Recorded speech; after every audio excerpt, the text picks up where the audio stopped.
Hey everyone, welcome back. Remember to like and subscribe to stay updated on all our deep dives. Today, we're diving into something that I think a lot of us basketball lovers out there can relate to. What happens when the passion for the game starts to fade? We're going to be looking at some advice from basketball player Brian Thomas II, and we'll be exploring his tips on how to reignite that love for the game and get back in the zone. It's really interesting. Brian's perspective is so relatable. He challenges this myth we see everywhere, this idea that you have to be obsessed with basketball 24/7 to really make it.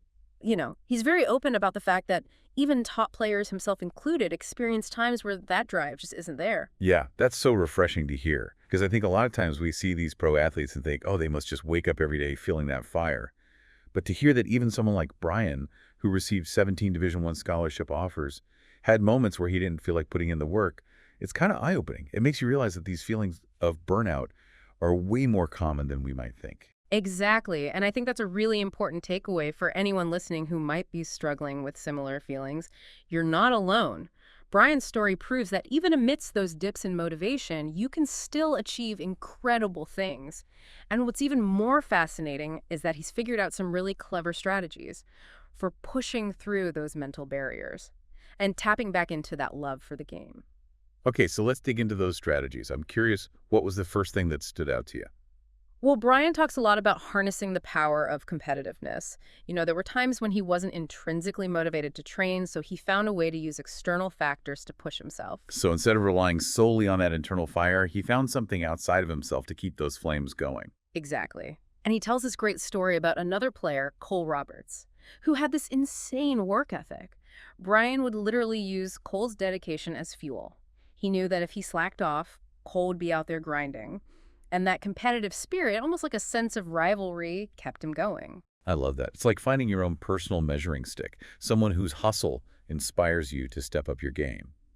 But what about those of us who don't have a Cole Roberts in our lives? How can we cultivate that competitive spirit if it doesn't come naturally?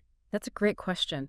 I think it's about finding ways to challenge yourself. It could be setting personal goals, joining a competitive league, or even just tracking your progress and constantly trying to improve. The key is to find something that pushes you to be your best, even when you don't feel like it. So it's not necessarily about finding a rival, but more about creating a sense of healthy competition with yourself, always striving to be better than you were yesterday. Absolutely. And Brian's story shows that that kind of mindset can be incredibly powerful, especially when those feelings of burnout start to creep in. Now, aside from competition, Brian also had another really fascinating tactic. For rekindling that passion, he would visualize his younger self, that kid who just absolutely loved the game. I'm intrigued. Tell me more about that. How does visualizing your younger self actually help? Well, it's all about tapping into those early memories, those pure, unadulterated feelings of joy and excitement that we often associate with our first experiences in a sport. Think about it, when you were a kid, it wasn't about drills or competition. It was just about the pure fun of playing. Oh, yeah, I can definitely relate to that. I remember spending hours in my driveway just shooting hoops, Hmm. completely lost in the moment. Exactly. And that's the feeling Brian was trying to recapture. By vividly visualizing those early experiences, he was essentially reminding himself of the intrinsic rewards of playing basketball, the joy of movement, the satisfaction of making a shot, the camaraderie of being part of a team. So it's almost like a mental reset, Uh, a way to reconnect with that core love for the game that might have gotten buried under the pressure and routine of training and competition. Precisely. And there's actually a lot of psychology behind why this works. Research shows that positive memories, especially those tied to strong emotions, have a powerful impact on our motivation and well-being. By accessing those memories, we can essentially re-experience those feelings and reignite the passion that initially drew us to the sport.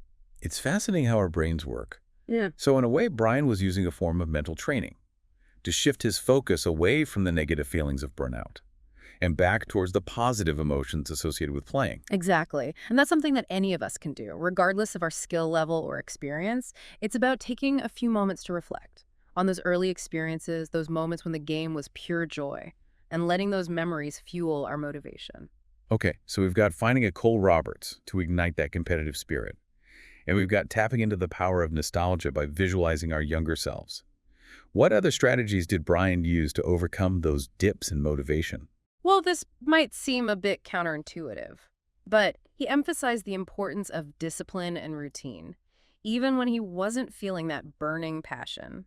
He had this analogy that I found really interesting. He compared working out to something like eating breakfast or taking a shower. It's just part of his routine, regardless of how he feels on a given day. So instead of waiting for motivation to strike, he just made practicing a non-negotiable part of his day. Exactly. And this is where the science of habit formation comes in.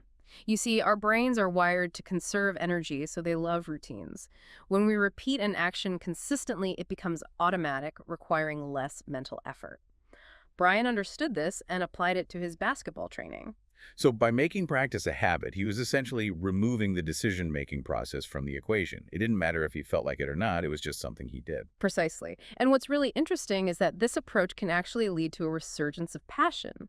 Studies have shown that consistently engaging in an activity, even without initial motivation, can rewire our brains to enjoy it more over time. It's like the old saying, fake it till you make it.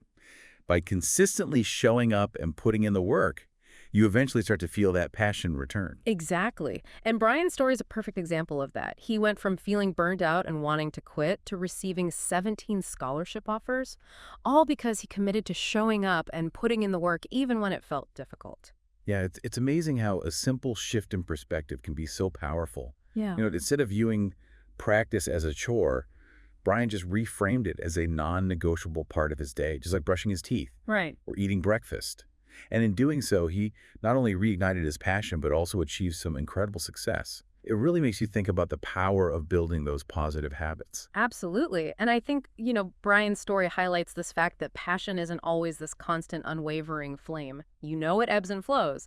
And there will be times when it feels weaker or even flickers out completely. But the key is to not let those moments define us or derail our journey. Right. So it's about recognizing that those feelings are temporary, like waves crashing on the shore.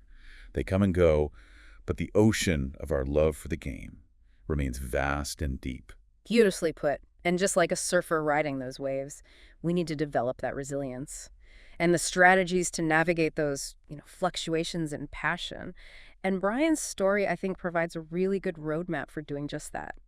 By tapping into competitiveness, revisiting those early joyful experiences, and building those consistent habits. And it's a roadmap that applies not just to basketball, but to any area of life where we might feel that passion waning, whether it's a creative pursuit, a professional endeavor, or even a personal relationship. The principles remain the same. Absolutely. It's about understanding the psychology of motivation, recognizing that our feelings aren't always reliable indicators of our true desires, and taking those proactive steps to nurture and reignite that inner spark. So for anyone listening who might be feeling a little lost or disconnected from their love for the game, what would you say is the most important takeaway from Brian's insights? I think the key message here is you're not alone. These fluctuations in passion are completely normal. Don't beat yourself up for feeling this way. Instead, focus on building those positive habits, reminding yourself why you fell in love with the game in the first place, and finding those external sources of motivation to keep you moving forward. It's like Brian is saying, hey, I've been there, I know what it feels like, but trust me, there's a way back. And it starts with taking that first step, no matter how small. Beautifully said. And I think that's a perfect note to end on. Remember, you have the power to reignite your passion. You just need the right tools and the willingness to put in the work. Well, this has been an incredible deep dive into the mental side of basketball. And I want to thank you so much for sharing your expertise with us today. It's been my pleasure. And to all of our listeners out there, remember to like and subscribe for more deep dives into some fascinating topics. Until next time, keep that passion burning.